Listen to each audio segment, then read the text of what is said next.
Hi there.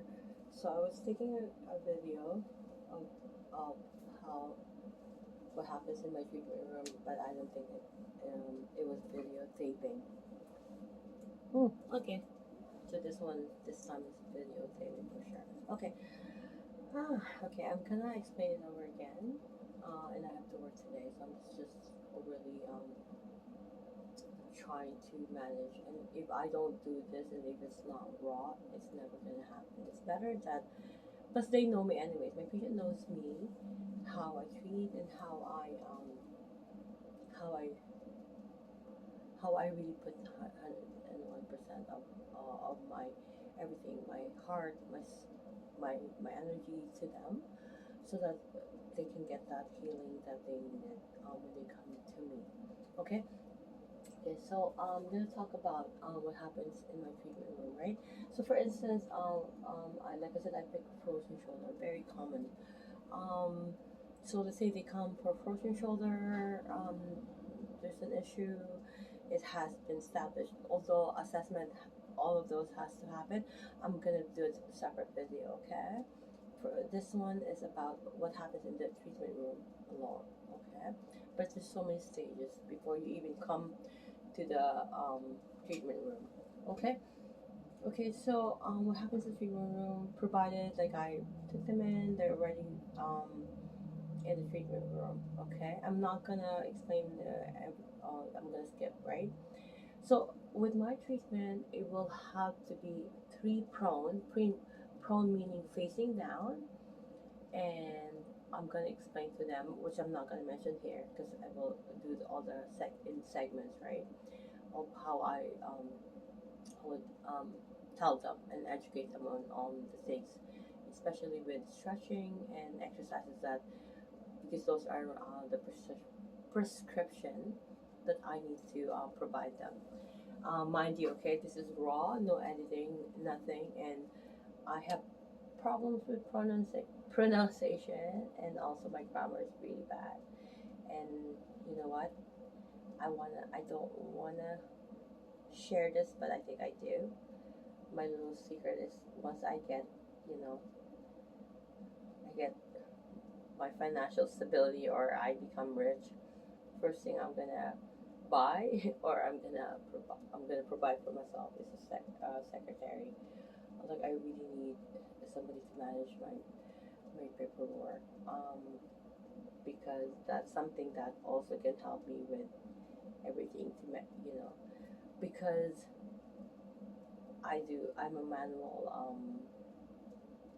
therapist, right? I'm a manual worker.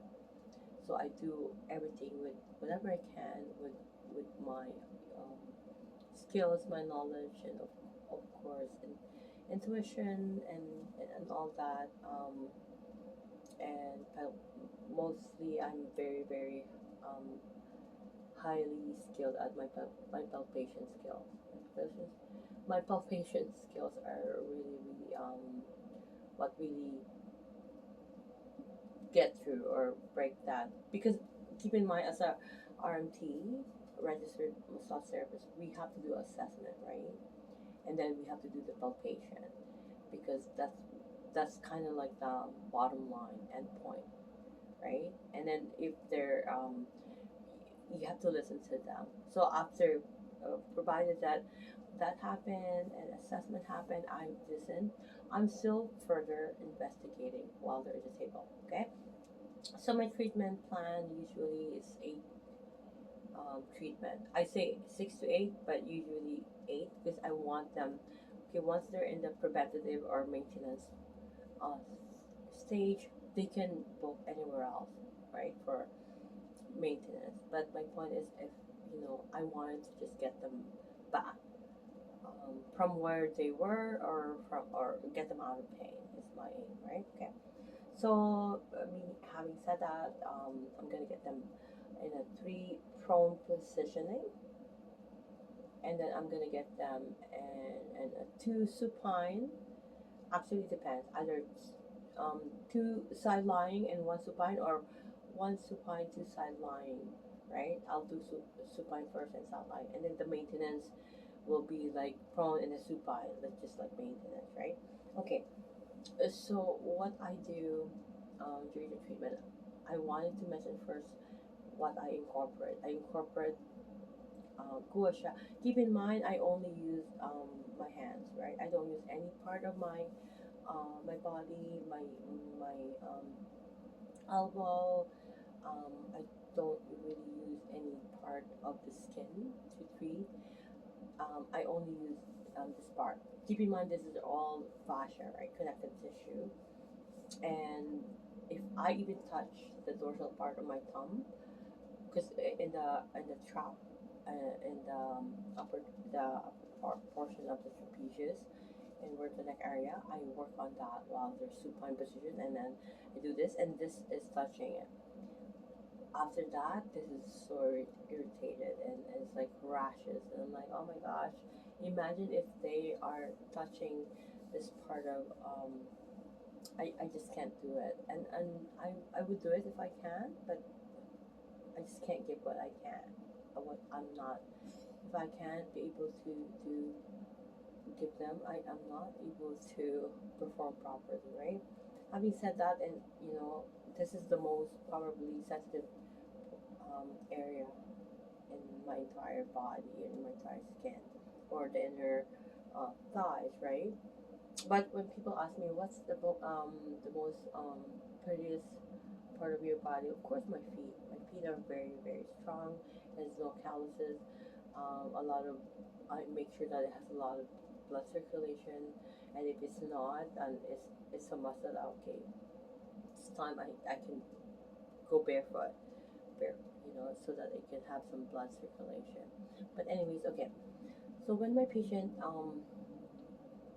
comes, they're lying in the bed. I instruct them, but that's gonna be in another video. They're lying on the bed. I like I said, I incorporate gua incorporate all auricular therapy, acupressure therapy, and reflex point therapy. I incorporate all of those in my treatment, right? But having said that, I also have my treatment plan in 3 segments. Okay. Okay. Pretend my patient is in lying in prone positioning. Okay. The first thing I'm going to do, like I said, it comes in 3 segments, is that I'm going to do all the releases, right? Whether that's a GTO, like called a tendon. I'm gonna do a separate video with that. But I'm just gonna call it my tools. So whatever tools I use, that's gonna be incorporated. But that's based on my intuition, based on what I think is necessary, right? So, but that's my initial treatment. It comes in my stage, right? So either I do my GTO, I do my frictioning.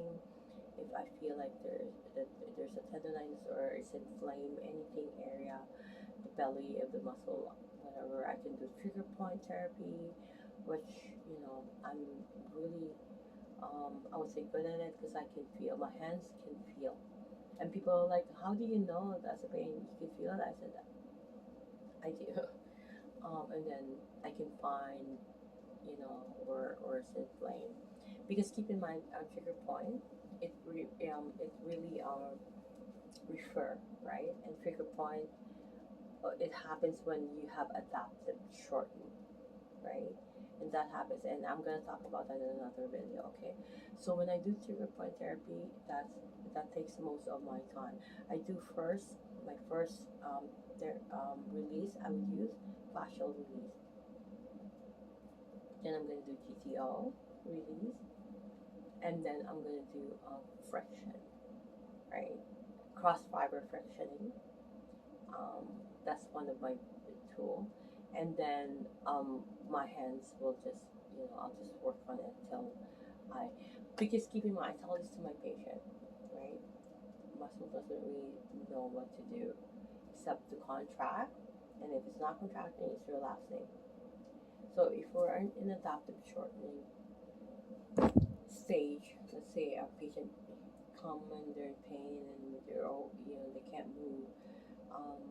Well, that that first stage has to be an adaptive shortening, and then adhesion contractures first, and adhesion develops because you know it hasn't had that opportunity to be lengthened, to relax.